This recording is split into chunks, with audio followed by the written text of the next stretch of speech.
আন্তর্জাতিক জ্বালানি সংকট আর সেই চাপ সামাল দিতেই বড় সিদ্ধান্ত শ্রীলঙ্কার। আবারও চালু হলো কিউআর কোড ভিত্তিক জ্বালানি রেশনিং, নাম ন্যাশনাল ফুয়েল পাস। এখন আর ইচ্ছে মতো তেল নেওয়া যাবে না। প্রতিটি গাড়ির জন্য নির্ধারিত সাপ্তাহিক কোটা। ব্যক্তিগত গাড়ি 15 লিটার, মোটরসাইকেল 5 লিটার, বাস 60 লিটার, লরি 200 লিটার। কিভাবে কাজ করে এই সিস্টেম?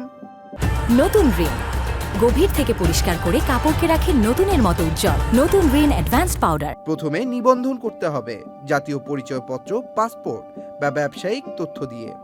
এরপর পাবেন একটি ইউনিক কিউআর কোড। জ্বালানি নিতে গেলে স্টেশনে স্ক্যান করা হবে সেই কোড, আর স্বয়ংক্রিয়ভাবে কমে যাবে আপনার সাপ্তাহিক কোটা। সবকিছু আপডেট, একদম লাইভ। তবে শুধু সাধারণ মানুষ নয়, বিশেষ সুবিধা পাচ্ছে পর্যটন, কৃষি ও জরুরি সেবার যানবাহন। এমনকি জ্বালানি বাঁচাতে সরকার চালু করেছে ওয়ার্ক ফ্রম হোম। বুধবারকে ধরা হচ্ছে ফুয়েল হলিডে। কিন্তু সাবধান, ভুয়া ওয়েবসাইট আর অ্যাপ নিয়ে সতর্ক করেছে কর্তৃপক্ষ। শুধু অফিসিয়াল প্ল্যাটফর্মেই নিবন্ধন করতে হবে। বিশেষজ্ঞদের মতে এই প্রযুক্তি নির্ভর ব্যবস্থা সফল হতে পারে, তবে নির্ভর করছে সঠিক বাস্তবায়ন আর জনসচেতনতার উপর।